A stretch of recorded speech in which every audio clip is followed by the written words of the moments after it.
Good afternoon, everyone. Thank you for joining us today. I'm Alexandre Piquet, BACCF's 2021 president. Um, it is my pleasure to welcome our guests and speakers today.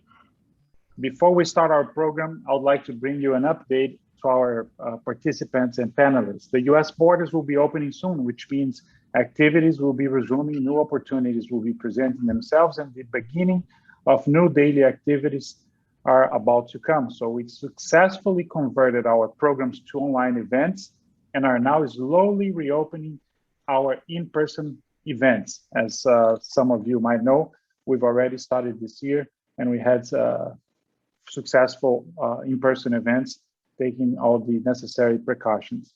On the screen, you can check out our upcoming events. Registrations can be made online at www.brazilchamber.org, or you may contact the chamber at info@brazilchamber.org. We look forward to greeting you very soon. It is now my pleasure to introduce our moderator, Otávio Carneiro. Otávio is a partner at Ackerman LLP's Miami office. For those of you who don't know yet, Ackerman is one of the largest law firms in the country. Otávio is licensed in Brazil and in Florida and holds law degrees from both countries. In Brazil, he obtained his law degree from the Pontifícia Universidade Católica do Rio de Janeiro. In the United States, Otávio obtained both his JD cum laude and a master's degree in international laws from the University of Miami. Prior to coming to the United States, Otávio was a partner at a well-regarded Brazilian law firm for more than 20 years. Otávio's work centers on investments from Latin America into the United States and vice versa, with a focus on Brazil. Otávio will take over now and introduce our speakers, Akira Eguchi and Christy Hawkins. Thank you very much. Thank you, Alexandre Piquet. Thank you for your kind words and introduction. It's an honor to be here moderating this panel. I think that we will hear a lot about things that impact our daily lives as individuals and as a company. Before I start the panel, let me quickly introduce the panelists. Let me start with Akira Eguchi. Akira is a co-founder and CEO of HiveCore Group. Over the past 15 years, he has helped hundreds of organizations identify and understand cybersecurity risks to make better and more informed business decisions. Akira frequently speaks on cybersecurity topics at various events and training across the country. Additionally, Akira regularly hosts educational webinars, as he firmly believes the more knowledgeable and educated we all are when it comes to cybersecurity, the more risk we reduce as a whole. And I couldn't agree more with the last sentence on his bio. Now, let me introduce you to my colleague here at Ackerman, Christy Hawkins. Christy Hawkins focuses her practice on privacy, cybersecurity, and incident response. She advises clients on state, federal, international data security and privacy issues, including compliance and risk management for organizations of all sizes and in various market sectors. She conducts risk assessments and prepares key documentation to enhance and support privacy and cybersecurity programs on all size and maturity levels. Let me stop for one moment. As you can see, there are many acronyms besides Chris' name. And let me read a couple of them so that you understand where she comes from. So the first one, CIPP US, she's certified information privacy professional for the US and Europe. CIPM, that means she's certified information privacy manager. FIP, Fellow of Information Privacy, PLS, Privacy Law Specialist. So we couldn't be better with these two panelists. I think that the audience will enjoy our program today. And talking about the program, we will speak about 4 major topics. The first one will be cyber attack trends and landscape. Then we'll move to the importance of incident response plans and preparation. Notable cyber attacks in 2020, 2021, very recent attacks, and ways to prepare for and protect against cyber attacks. And lastly, making the business case for cybersecurity spending, because it's a lot of spending, it's a lot of investment that companies and businesses as a whole need to consider when preparing their budgets. As we all know, I mean, since the old ages, we have been the subject, the target of individuals that want to take advantage of our weaknesses. So in the old times, people try to sell the Eiffel Tower and then the Christ the Redeemer for the Brazilians, or the sugar loaf, right? More recent, when I was a kid, the only scam that I heard of was the telephone pranks. When I started my career, then we start to receive those letters from princes from all over the world saying that they had inherited millions of dollars and they needed help to receive that inheritance. But you had to give them a check beforehand because they didn't have money to pay legal fees. But then you would share a portion of that inheritance. More recently, when you would go to an ATM machine, you would have a device there.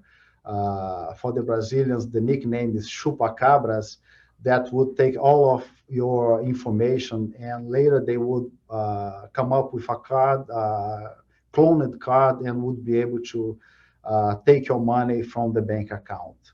But with the advance of the internet and digitalization, they don't even need to show up and go to banks, to physical premises to steal your information. We have seen many cyber attacks in the previous years, but the intensity of those attacks has been increasing a lot in the past months.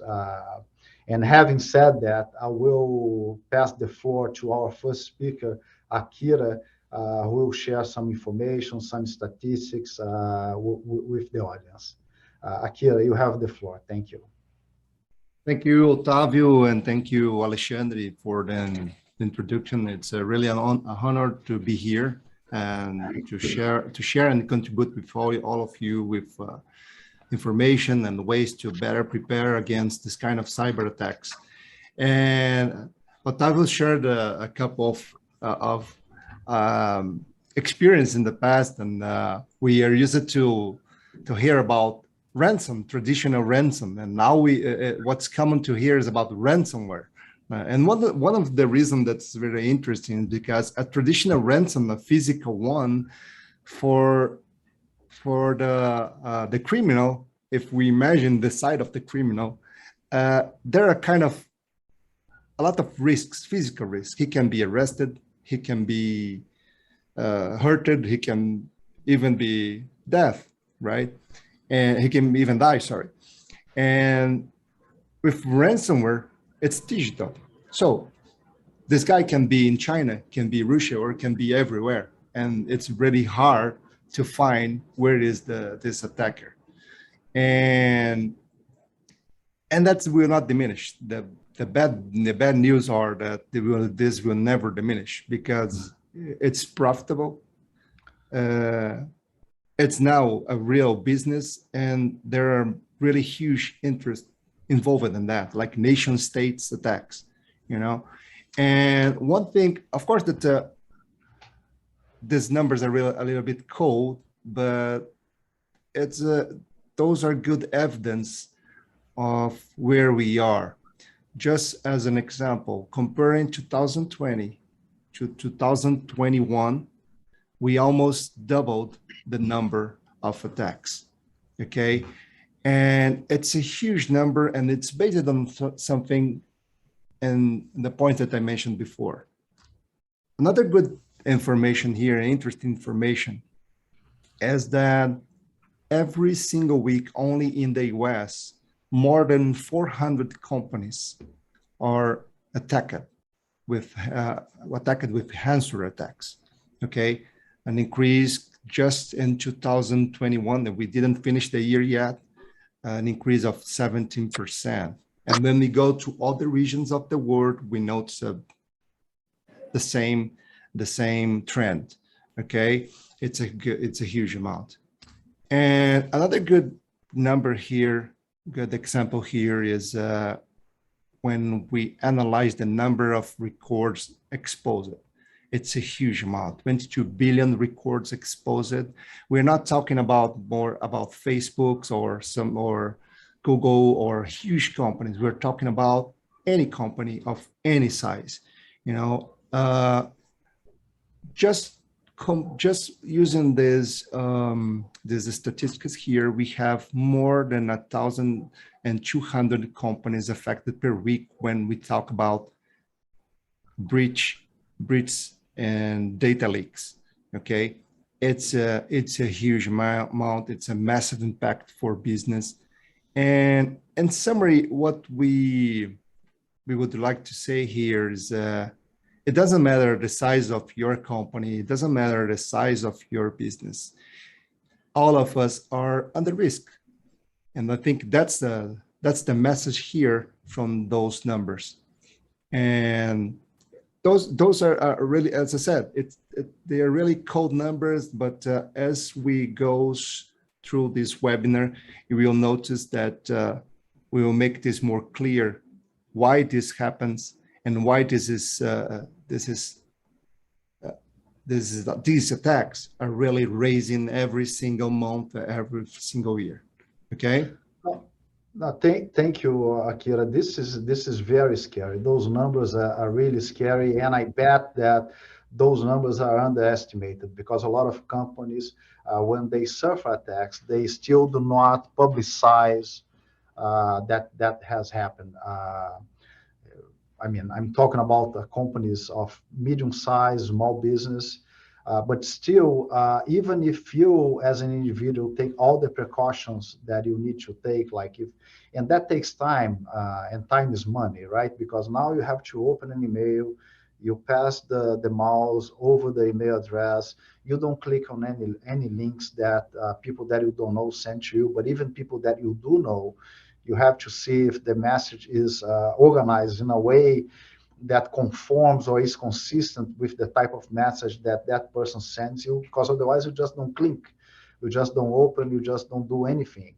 And one thing that is also scary, in my opinion, is that although a particular company or an individual may not suffer or may not see a request for a ransom, that individual may have some sort of malware installed in its computer or cell phone, and people may be watching what that individual is doing and preparing for a later attack. So it's a silent move, right? Besides that, if you think about device that we all have in our homes, like security devices, receivers, TV boxes, that may have a malware already installed from the manufacturer in those devices, and we just don't know about it. So it's really scary, particularly now that the world is getting more digital and electronic, that and you have all your life. In the past, you have like photo albums, physical photo albums.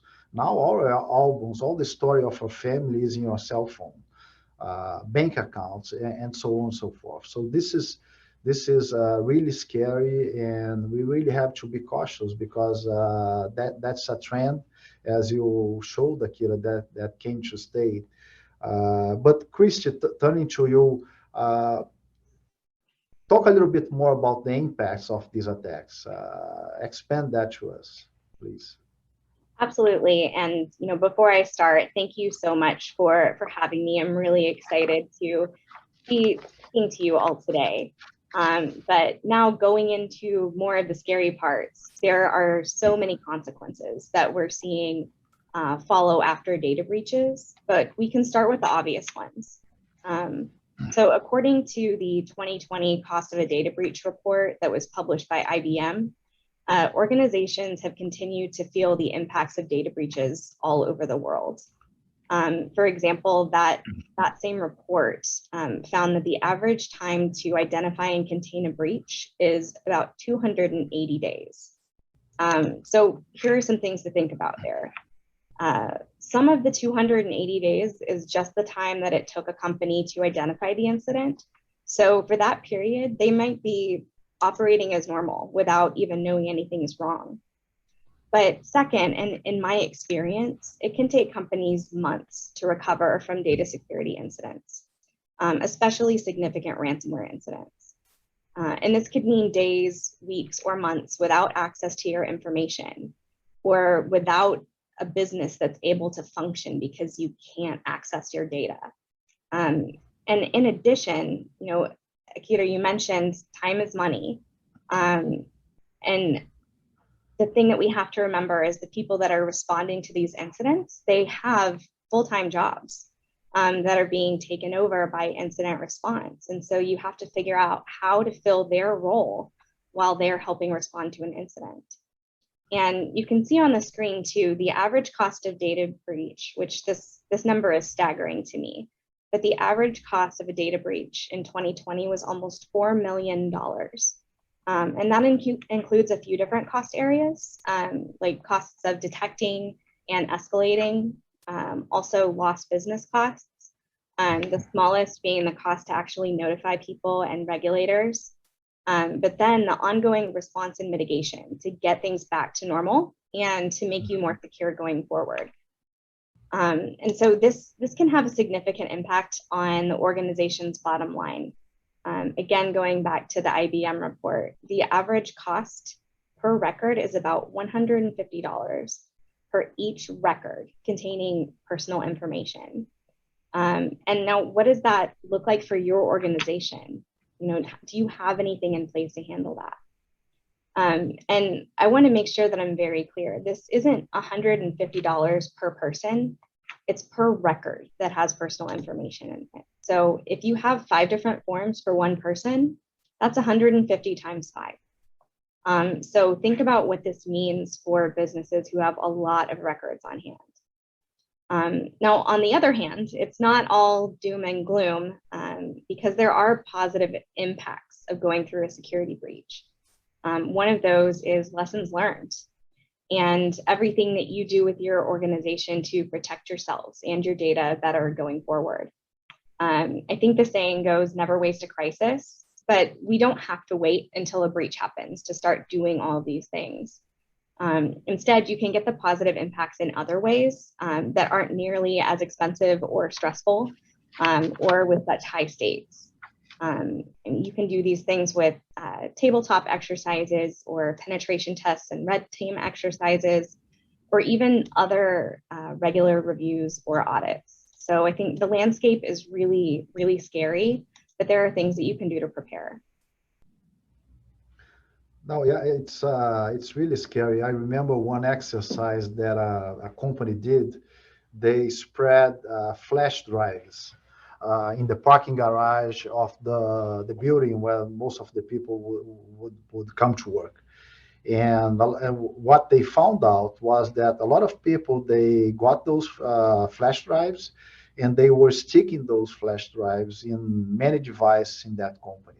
So if any of those devices had a malware, that malware would have infected the company, the system of the company. So, and that was a training program, a well-developed training program. And after that, I think that no one ever got a unknown flash drive and brought to the company. But that's the challenge now, because I mean, in the past we have few brands of devices. Now we have iPhones, you have Samsung, you have whatever different types of cell phones. How do you control all of that? From a cybersecurity standpoint, a lot of information, people accessing different websites. But it's interesting that both of you, Akira and Chris, at the end of the day, you mentioned a lot of times ransomware, and that has been the trend. Can you share more info? Why is that a trend? Is that a business? Can you give us some examples? Oh, for sure, yes. And it's a very profitable business actually, and it won't end. You know, it won't end because it's really a really very profitable business. And you mentioned about uh, spreading some pen drives. This one interest comment about this is part of a security awareness program, and we call this baiting. You know, we spread pen drives and all this kind of devices, and to measure how aware the people are about security. You know, because people are curious, and maybe they find something in a meeting room or in the cafe or whatever. So they tend to try to see if there's something interesting inside this device, you know, and we call this baiting. It's a very interesting technique and educational method to create awareness in the company. Really good example. And to make things more to make things more clear, and we brought some examples here, recent and huge examples. And the impact of those three that I will mention here, the ones that live in the US, of course, there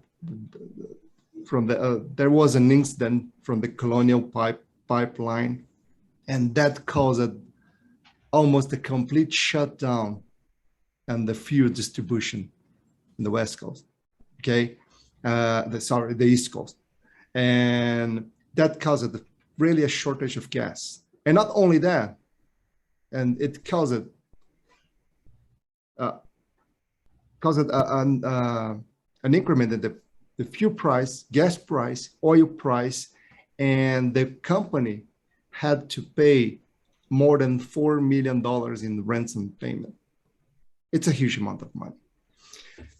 One good thing here, it's not about only the money that the company pays for the ransomware to recover the information, but you can imagine if your business relies on personal information or and any kind of data, you can imagine if your reputation is compromised because you let your client's data, you had a data leakage for your customer data, you know, and that is a huge problem. That can cause a problem of reputation in your company. Okay. One good example, and Chris will extend this kind of attack. This is a IT vendor. You know, this company, they offer several solutions to monitor, to operate IT environments. And the point is, the attacker found a vulnerability into into their platform, and they used that to explore and to invade and to attack 18,000 companies, including a lot of government agencies. You can imagine how hard it was. We don't know exactly how much that costed to those 18,000 customers, but for sure it was a huge amount of money. The third example here is a third-party company. It's a IT management company too, you know, and that affected more than 1,000 business in more than 17 countries. And it caused a complete shutdown in their operations. How much that cost, you know?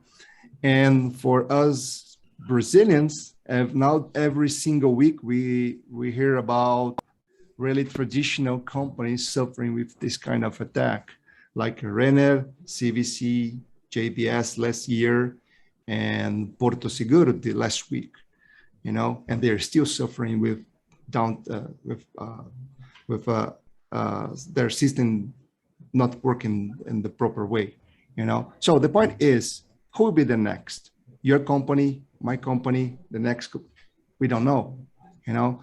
And for those ones that are big, really big companies, huge companies, maybe they can recover because they have resources, they have a lot of money to invest.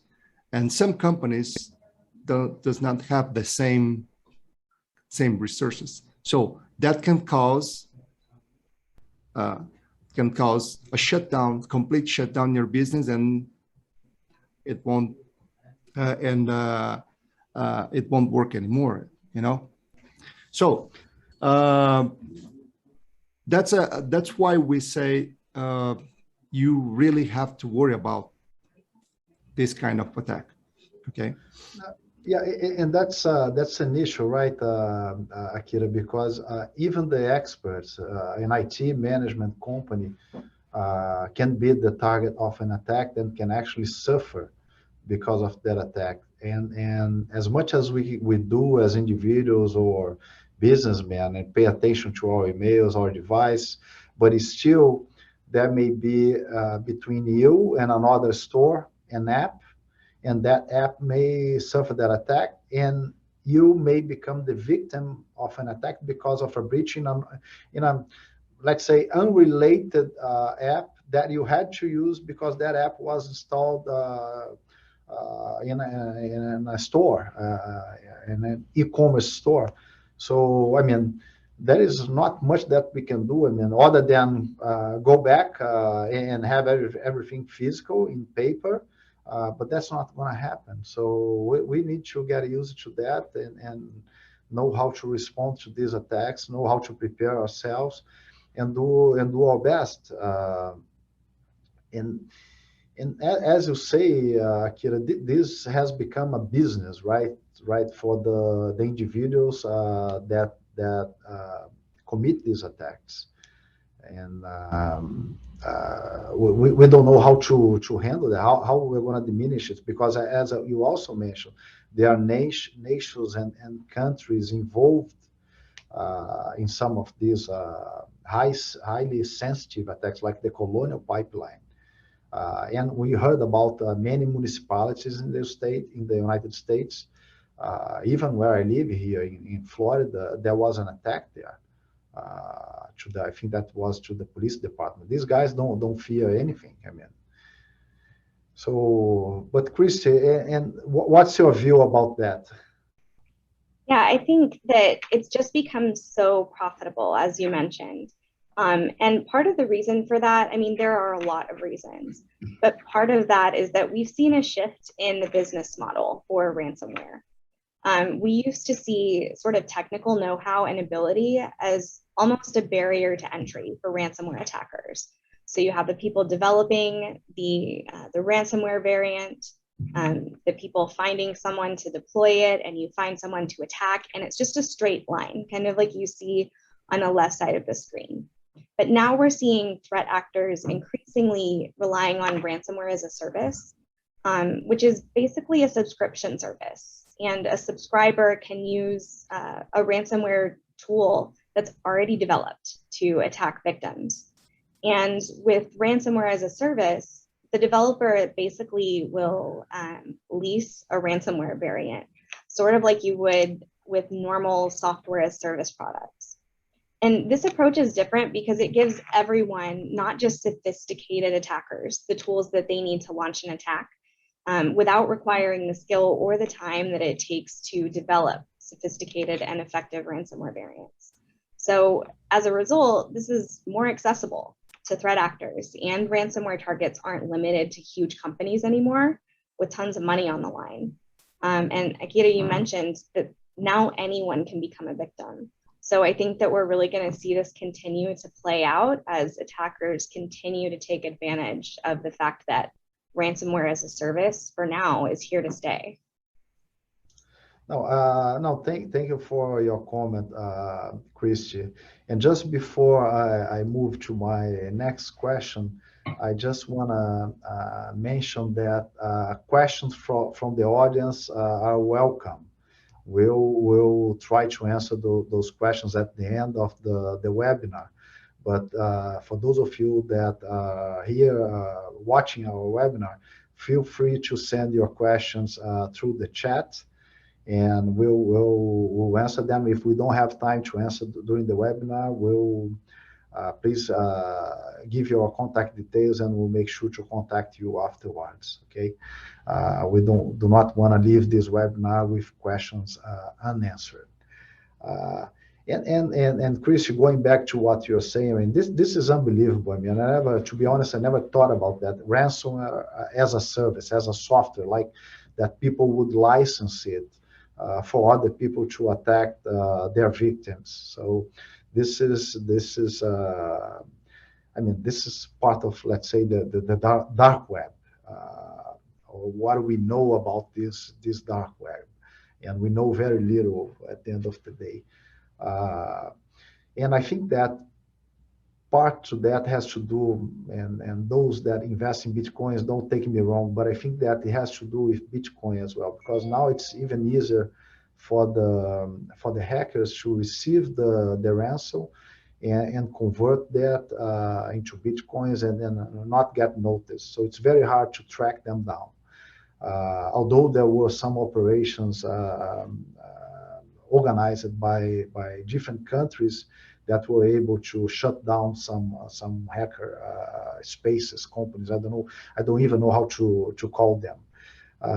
But having said all that, Chris, at the end of the day, what can we do as a business, as an individual, to protect ourselves? Is there can we say that is there a bulletproof type of arrangement that you can have in your company to avoid any and all attacks, like an invisible shield that you can put together? How do we do it? Well, I wish that the answer to your question was yes, but it's not. You know, there's not something that you can magically snap your fingers and you're protected forever. But we can prepare, right? So I mentioned this briefly earlier, but it's important to think about how you're going to respond to an incident before it happens. And so, like so many other things, you need to practice. And what you need here is an incident response plan that actually works for your company, and you need to make sure that it works. You need to work through scenarios to test your incident response plan and your team to see whether it works the way you want, whether it covers everything, whether there might be any gaps in the things that it tells you to do, or assigning responsibilities to certain people. And making sure everything really is assigned to someone, so that we don't just assume that, you know, the legal department is going to do this thing, but they don't know that, and so it doesn't get done. You also have to look at whether the right people are assigned to the team, either because they're qualified or because they're available and they have time to dedicate. You know, I mentioned earlier that part of the cost of responding to a data breach is going to be the cost of time, right? So people on the incident response team, any time that they're spending responding to an incident, they can't do their jobs. And so you'll need to take that into account as well. And I mentioned how important it is to address who is responsible for what. And by doing that, you can accomplish two things. And the first is going through to identify all the risks and all the tasks that need to be assigned. And second, making sure someone is responsible for those. Now, all of these things are somewhat basic, but one point that I really want to make here is that in the past year and a half, we have seen a lot of change in our day-to-day work. People are working from home. Some team members have changed, they've moved elsewhere. And we have a distinct possibility of people being out sick when an incident happens. And so even if you have a good plan already in place, you still need to think through, you know, whether it's time to update it and whether it meets your needs as it's prepared. And again, when you assign people to different tasks, you need to include in your plan a sort of a strategy for engaging outside support if you need to, and assigning people to do that. So you might need forensic investigations teams or public relations to control messaging and help with your reputation issues that might stem from the data breach, outside counsel, and even ransomware negotiators and companies that provide credit monitoring and identity services. In addition, a lot of companies are working with their cyber insurance to engage counsel. And so that might be the first place to look when you're trying to figure out, okay, who are we going to call if this happens? And part of the incident response plan also needs to include identifying the laws that apply and what they require. Now, this is easier said than done because they're changing really quickly, but at the very least, you can assign someone the responsibility of figuring it out. So when you do that, you're going to be one step ahead. But I can't stress enough how important it is to do this before an incident occurs. It's really, really hard to get all of these steps right for the very first time while you're facing a real data breach. Tabletop simulations are great ways to do that. And you can kind of test scenarios based on what's recently happened to other companies, and make sure that you involve everyone on your incident response team so that they're ready.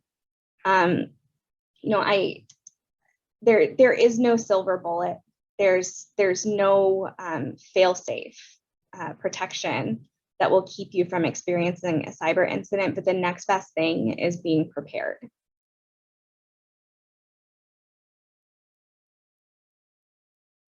I am on mute. Sorry. Perfect, Chrissy. We noticed that prevention will always be better than remediation before an incident happens, right? Akira, what can you recommend in addition to an incident plan to prevent cyber attacks? Although Christy mentioned that there's no silver bullet to solve the problem, and that's the truth, you know. And it's really interesting that, and you should start with the plan for sure, because if you just start doing things to prevent, you don't know where your attacker is, where you have your most weak point, you know, nothing or almost nothing. And it's really important to understand where exactly you are. And one good thing about this is every single plan, an incident response plan, a disaster recovery plan, or any plan about protection, you should base on 3 pillars. Those pillars are very important for everything in security, in cybersecurity, like process, people, and technology. It's like a tripod, right? A tripod, it's stable because all the 3 points are on the ground, right? If we remove one leg, what happened? It drops, right? So everything you structure into your plan should be based on this triad, you know, and on those 3 pillars. Because when you say process, it's the really comprehensive plan with the right people in place, and technology is here. It's just a tool to help you to make this happen, you know. Just the technology. Many companies used to buy a technology before everything, before a plan, you know, and you don't know if that tool will solve your problem. Sometimes it will work like a remedy, you know, like a remediation, and will not solve the main cause of your problem, you know. And that's why we reinforce the importance to base everything of your plan in those 3 pillars, thinking in those 3 points, and it will really help you to be better protected, you know. And Christy, the one thing that we always discuss is that before starting a plan or before starting executing a plan, it's all important to guarantee the board level or C-level sponsorship or support to make these things happen, right? And it's really important to have this to make things happen and the investments and transformation happen in a company, right? Yeah, absolutely. And I think that the first step to that is knowing what you have, knowing what your risks are and what it is you need to protect. And so part of that comprehensive plan has to start with a data inventory. Just really talking through and understanding what data you collect, where it goes, how it's protected, not only so that you know what information you have, but also to serve as a tool with incident response.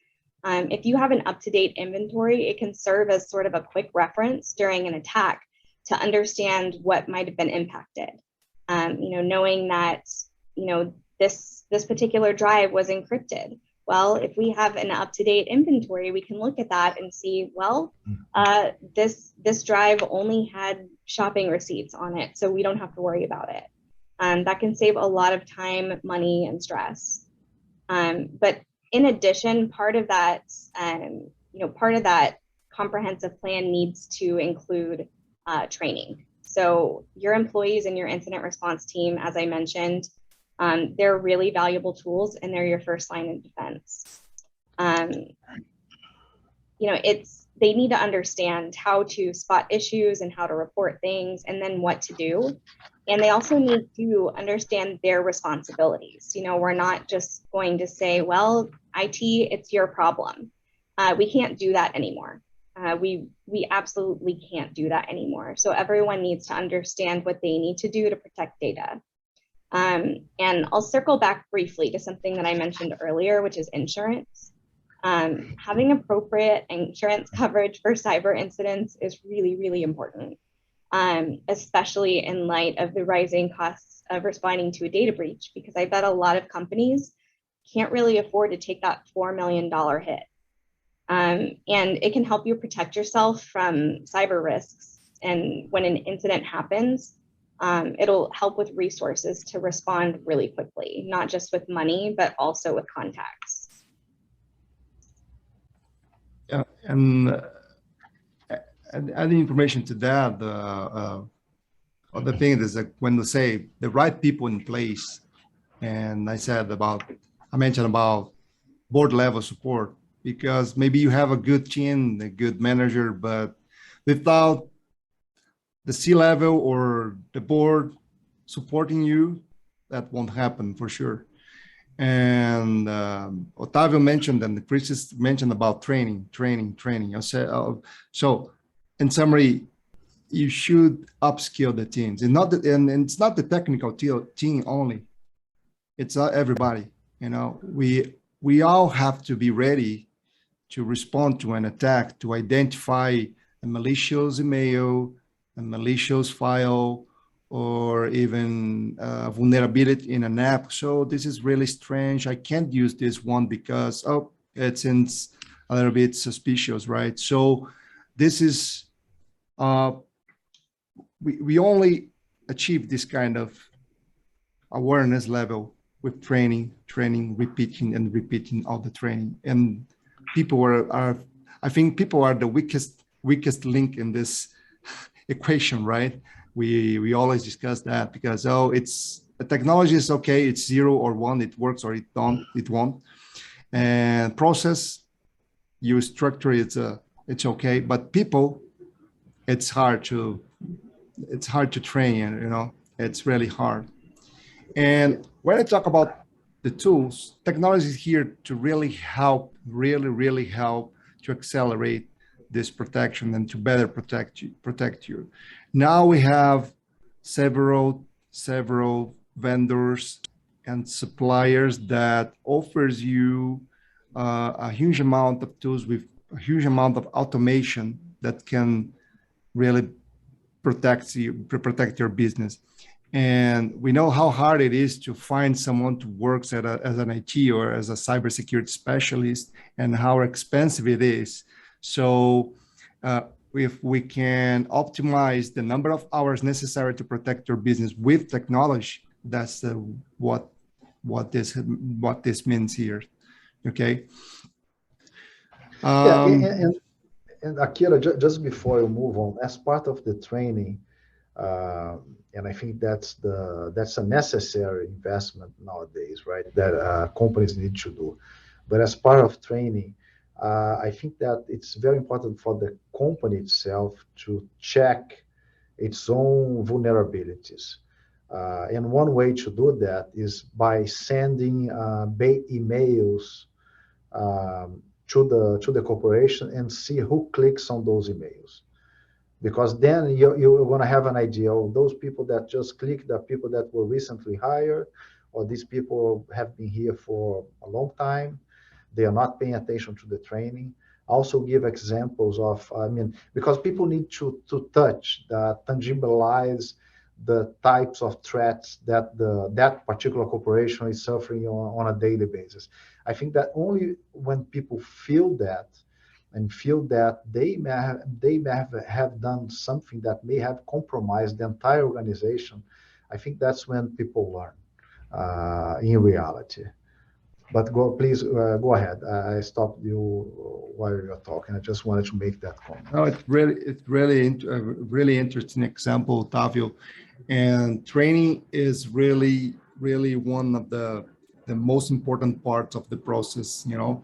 And a big picture of that, when we talk about security posture, it has, this is one example, okay? One example of the cycle to keep or deploy or maintain your security posture into your company. Every process should contain these 4 steps. An assessment, like Christy said, if you don't know what to protect or where to protect, how can you structure a plan?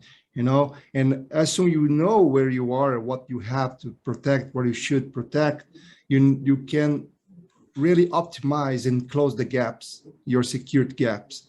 Okay, and then of course save money, optimize your investment, rationalize your investments at your technology and even your people. You can hire better, you can choose better, you know, you can take better decisions, you know, and then the last step is to assure that everything that you structure, that you put in place is working fine. It's a cycle, you know, it's continuous. Like training, it's the same. You test it, you send a bait and you test. Okay, it's not a one shot. It should be continuous, because every single day there's a different attack in a different way. So it should be continuous, like this one. The plan is not static in summary. So it should be improved and retested and adjusted every single, not single week, but it depends on your business, but it should, and from time to time, you should review that and use this kind of cycle. This is just an example, okay? Yeah, and it's here to stay, right? It's like, I was trying to come up with an analogy, and an analogy that I may make is the having to go through the X-ray machines every time that we fly, right? It's simply there to stay. I don't think that's going to change. The X-ray machines will improve. They will be much better. They will be faster, but they will still be there. And the same is same here. We'll have technology to protect us, but we'll also have technology to attack us. And as you said, we have to focus on those 3 pillars and do our best, because as Chris said, it's not bulletproof, and eventually your organization will suffer an attack.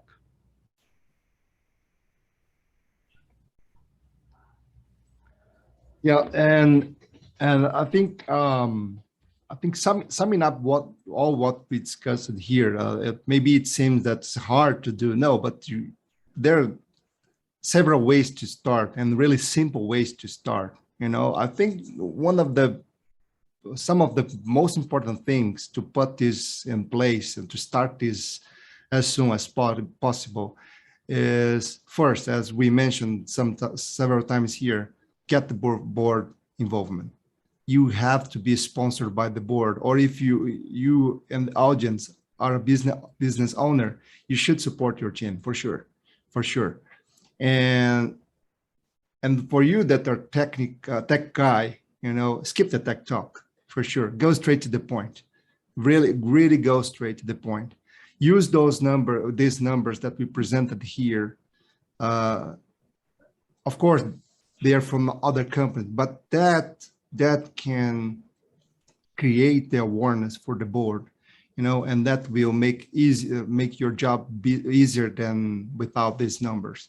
Okay, and one good thing is okay, you're the business owner or the board will ask you, okay, how can you measure the success of that? Now, and there are several ways to do that, like KPIs, like scorecards, and that's how technology can help you, really can help you. That accelerates a lot. Just a quick examples. We have a technology called breach and attack simulation. It simulates your environment and says, okay, your antivirus, for example, your firewall, it's working or it's not working. Your score is 80 from 0 to 100. It's 80. Okay, this is a high risk. So if you present that to a C-level or to the board, it's you have evidence to show it's not tech talk. This is a score. You know, this is just an example. There's a lot of other examples that technology can help you with that. You know, and Christy, can you add more information about that? Because I am a tech guy, so maybe I go more. I tend to talk more about technology than other stuffs. Yeah, I mean, and it's hard not to talk about technology when it's so exciting, but I completely agree. No matter how much I love the tech talk, it's not the time or the place. But I think one thing that you mentioned, you know, with all the numbers and all the summaries and information that we've given you, it's key to make sure that the board understands, you know, and wants to be involved. And in fact, some laws and regulations actually require board involvement in some way or another.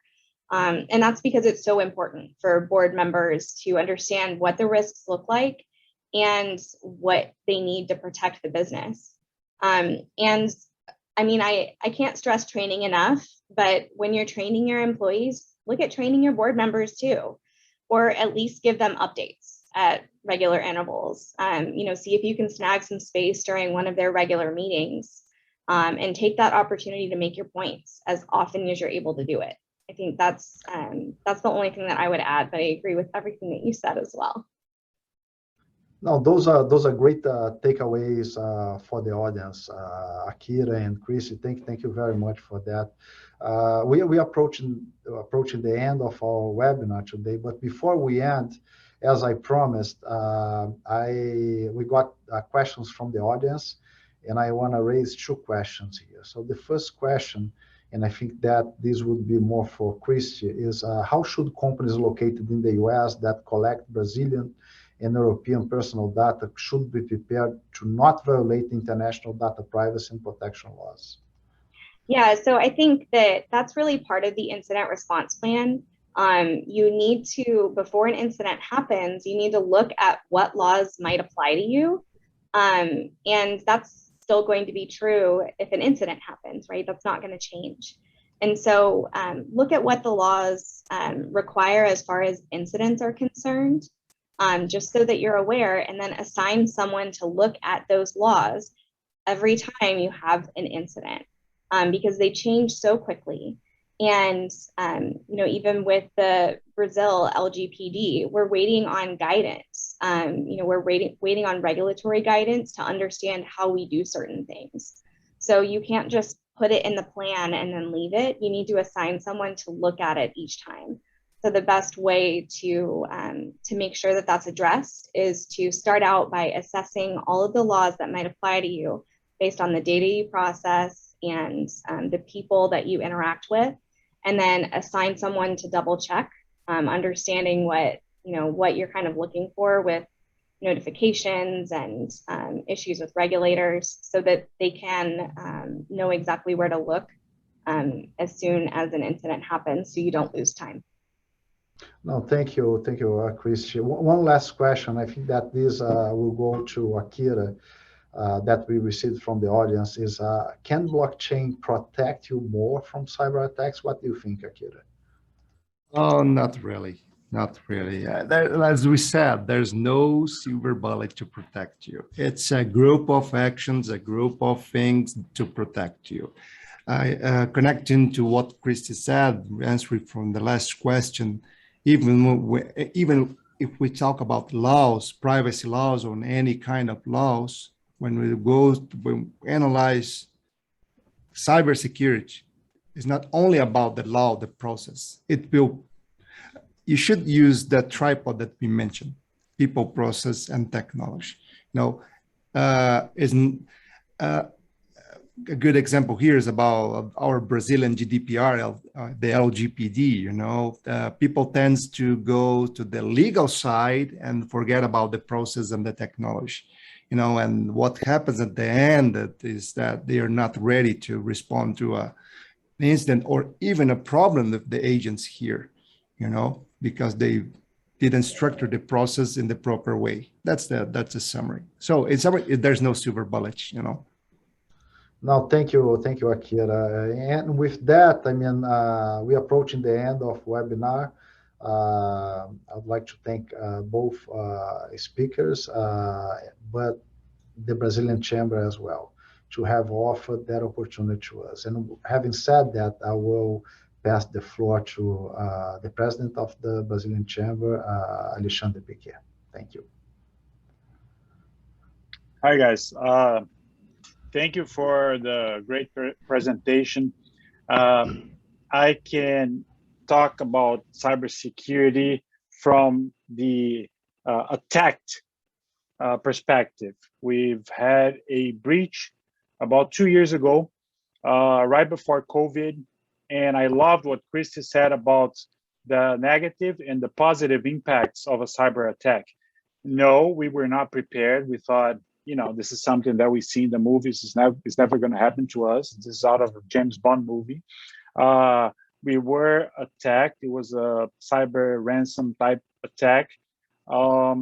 We were able to jump on the issue and address and contain the damage. Yeah, as you can imagine, a law firm holds sensitive information about many clients. It was very scary.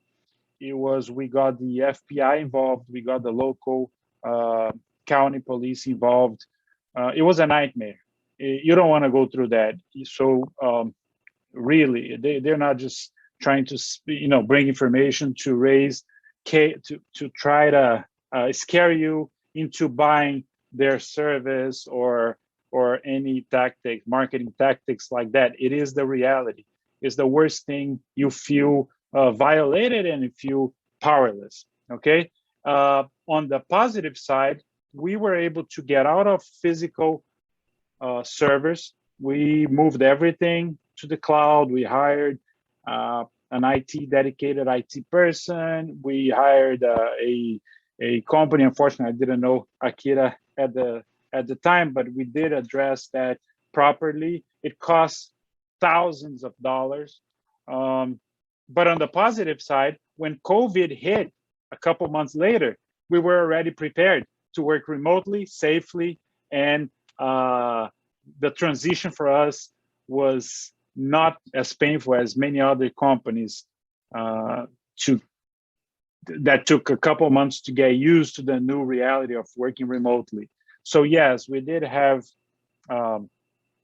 some bad and some good impacts from the cyber attack. We didn't pay a penny to the attackers. The information turned out to be a simple threat. They didn't have time to actually manipulate and to get the information. They just took a screenshot of our service and started blackmailing us with that, but they never got the actual files.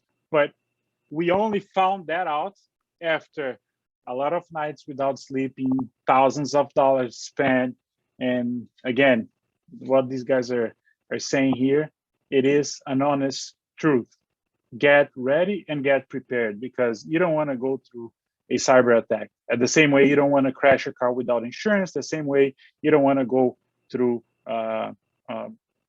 any event, unfortunate event in life, without the proper preparation beforehand. So thank you guys, thank you very much. And thank you, Otavio, for putting this together. Thank you, Akira, for being a great business partner and always bringing the good information for us. Christy, I loved your presentation. I was on audio, but I was listening to the whole thing. And I hope the participants can also spread the word about this very important and sensitive issue. Thank you very much. Thank you. Thank you so much for this opportunity. Our pleasure. And also invite our guests and members to check out our upcoming events. We have more to come. The year is not over yet. We have more surprises. So just keep attuned with our chamber news and the website on the chamber upcoming events section of the website. Thank you very much. Thank you. Thank you. Bye-bye now. Thank you. Bye-bye. And thank you, Mary and Larissa, who are in the background making everything happen. Thank Absolutely. you. Bye-bye. Big shout for Thank you, them. guys.